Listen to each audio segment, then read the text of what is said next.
Di balik jutaan detik yang kita lalui, ada kisah seorang hamba yang hidup jauh sebelum kita mengenal peradaban seperti sekarang ini. Seorang nabi yang diberi kecerdasan yang luar biasa, keteguhan tanpa batas, dan kedudukan yang tinggi di sisi Allah. Dialah Nabi Idris alaihissalam. Dialah yang pertama kali menulis, yang pertama kali memahami perhitungan, yang mengajarkan manusia tentang ketekunan dan kedisiplinan. Dan dialah hamba pilihan yang diangkat derajatnya ke tempat yang begitu tinggi. Selamat datang di channel kami, Sahabat Cheesy.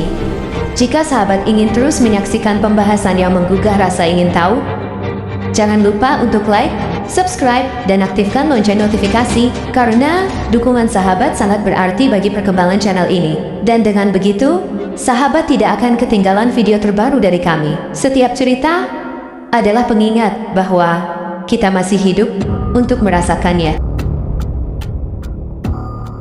Assalamualaikum warahmatullahi wabarakatuh. Sahabat muslimin semua yang beriman dan bertakwa. Menurut sebagian riwayat, semuanya berawal dari malaikat maut yang ingin bersahabat dengan beliau. Keinginan dan kerinduan Israel itu muncul karena setiap hari, pada waktu asyar dan malamnya, pada waktu subuh, ia melihat begitu indah dan cemerlangnya amal-amal yang diangkat ke langit. Maka Israel memohon kepada Allah merealisasikan keinginannya itu, dan Allah mengabulkannya.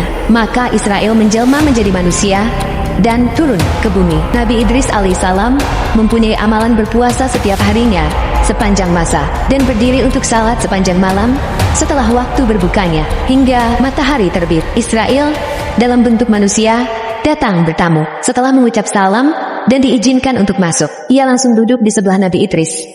Beliau berkata, "Apakah engkau mempunyai keperluan dengan aku?" Tentu saja Nabi Idris tidak mengetahui kalau tamunya itu adalah malaikat maut. Disangkanya hanya manusia biasa, seperti kebanyakan tamu beliau. Israel berkata, "Tidak, aku hanya ingin menemani engkau jika diizinkan." Nabi Idris mengizinkannya, dan beliau meneruskan aktivitas pekerjaan. Sebagian riwayat menyebutkan pekerjaan beliau adalah seorang penjahit. Setelah tiba waktu berbuka, datang malaikat dengan membawa hidangan surga. Nabi Idris menghadapi hidangan itu sambil berkata kepada tamunya, "Marilah makan bersamaku." Tentu saja Israel tidak memerlukan makanan-makanan itu. Maka ia menolak dan mempersilahkan Nabi Idris berbuka dan makan sendirian saja. Usai berbuka, beliau langsung meneruskan beribadah seperti biasanya, berdiri untuk salat sepanjang malam itu. Sementara Israel tetap duduk tempatnya seperti sebelumnya. Ketika matahari terbit dan Nabi Idris mengakhiri ibadah salatnya, ia keheranan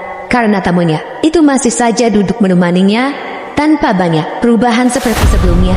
Pada pagi hari seperti itu, biasanya Nabi Idris mulai bekerja menjahit, tetapi karena hari itu ia mempunyai tamu yang dalam sehari semalam. Namun kini ia hanya duduk menemaninya. Dan beliau berkata, "Wahai Tuan, apakah Tuan bersedia berjalan-jalan bersamaku sehingga engkau merasa senang?" Israel berkata, "Baiklah." Lalu mereka berdua pun berjalan hingga ketika sampai pada suatu ladang. Israel berkata, "Apakah engkau mengizinkan aku mengambil beberapa tangkai dari tanaman ini untuk makanan kita berdua?" "Subhanallah," kata Nabi Idris, "kemarin aku mengajak makan, tetapi engkau menolak makanan yang jelas halalnya. Tetapi hari ini engkau ingin makan dari yang haram." Malaikat Israel hanya tersenyum mendengar jawaban itu. Kemudian mereka melanjutkan perjalanan. Mereka terus berjalan hingga 4 hari lamanya. Dan setiap kali masuk waktu berbuka, datang malaikat membawa hidangan untuk Nabi Idris.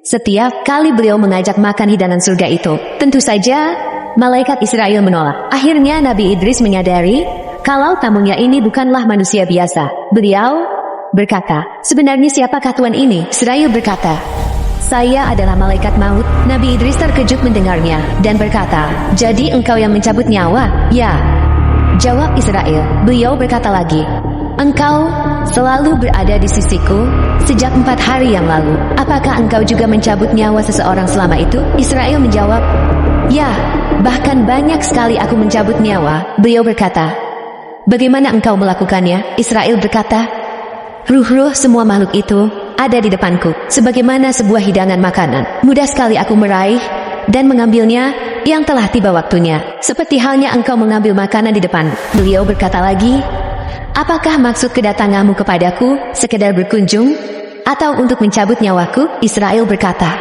aku datang sekedar berziarah kepadamu dengan seizin Allah Subhanahu wa Ta'ala. Sejenak Nabi Idris terdiam seperti memikirkan sesuatu, kemudian berkata, wahai malaikat maut, kebetulan sekali, sesungguhnya aku mempunyai hajat keperluan kepadamu. Apa hajatmu kepadaku? Hajatku kepadamu adalah, hendaklah engkau mencabut nyawaku, dan aku memohon kepada Allah agar dia menghidupkan aku lagi, sehingga aku bisa makin giat beribadah. Setelah aku merasakan sakitnya sakaratul maut, Israel berkata, aku tidak bisa mencabut nyawa seseorang, kecuali atas seizin Allah, yakni yang telah sampai pada saat ajalnya. Sedangkan saat ini belum tiba saat ajalmu, tetapi sesaat kemudian turun perintah Allah kepada Israel. Israel segera mencabut nyawa Nabi Idris, dan beliau meninggal. Tetapi setelah itu, Israel menangis terseduh karena merasa kehilangan sahabatnya dalam 4 hari tersebut. Ia terus menangis dan merendahkan diri kepada Allah sambil meminta agar Allah menghidupkan kembali Nabi Idris. Setelah beberapa waktu lamanya, Israel dirundung kesedihan. Allah menghidupkan kembali Nabi Idris.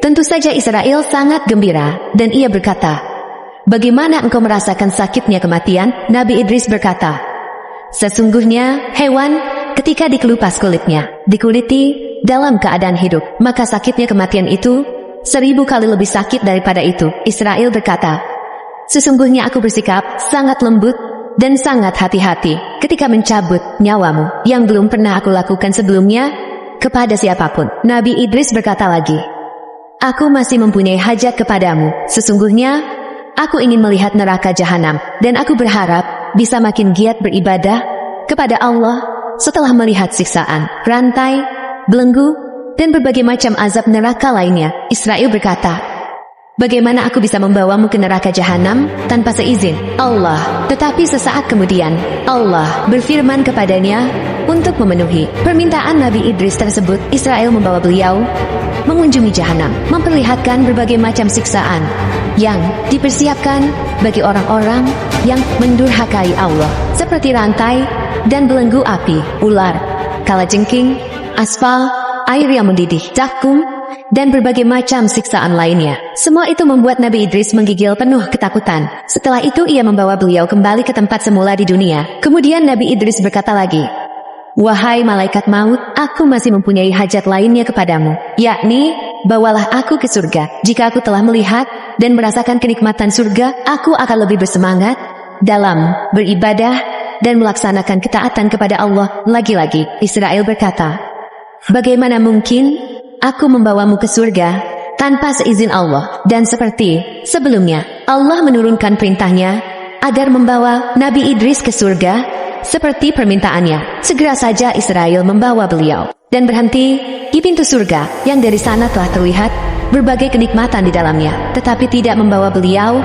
masuk ke dalamnya. Maka Nabi Idris berkata, wahai saudaraku, aku telah merasakan sakitnya kematian, merasakan pengaruh dahsyatnya siksa neraka, dan keterkejutan melihatnya. Apakah engkau berkenan meminta kepada Allah agar mengizinkan aku memasuki surga, sekedar minum seteguk airnya, untuk menghilangkan bekas-bekas sakitnya kematian dan dahsyatnya siksaan neraka? Israel memanjatkan doa kepada Allah sesuai permintaan beliau, dan Allah mengabulkan serta mengizinkannya. Maka Nabi Idris memasuki surga dan hanya minum seteguk air sesuai janjinya. Tetapi sebelum keluar lagi, beliau meninggalkan terompah beliau di bawah pohon. Setelah berada di pintu surga lagi bersama Israel, Nabi Idris berkata, wahai malaikat maut, terompahku tertinggal di surga, aku akan mengambilnya. Nabi Idris segera masuk ke surga, tetapi beberapa waktu lamanya Israel menunggu beliau tidak keluar juga. Maka ia berkata, wahai Idris, segeralah keluar. Nabi Idris menyahut dari dalam surga,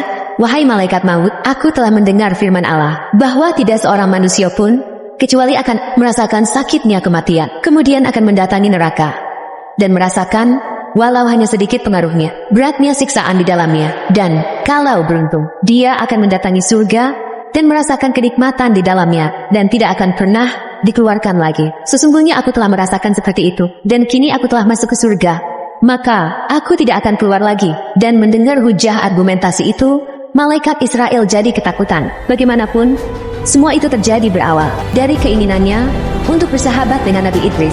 Ia takut Allah Subhanahu wa Ta'ala akan murka kepada dirinya karena sikap Nabi Idris yang tidak mau keluar dari surga. Akan tetapi kemudian Allah Subhanahu wa Ta'ala berfirman kepadanya, "Wahai Israel, biarkanlah dia di sana. Sesungguhnya telah menjadi ketetapanku sejak zaman azali bahwa ia termasuk ahlul jannah."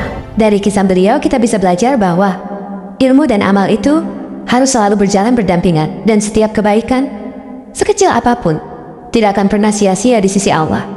Semoga kisah ini bisa menjadi pelajaran untuk kita semua menjadi hamba yang lebih sabar, lebih tekun, dan lebih dekat dengan Allah Subhanahu wa Ta'ala. Terima kasih telah menyaksikan video ini. Sampai jumpa di video selanjutnya. Wassalamualaikum warahmatullahi wabarakatuh.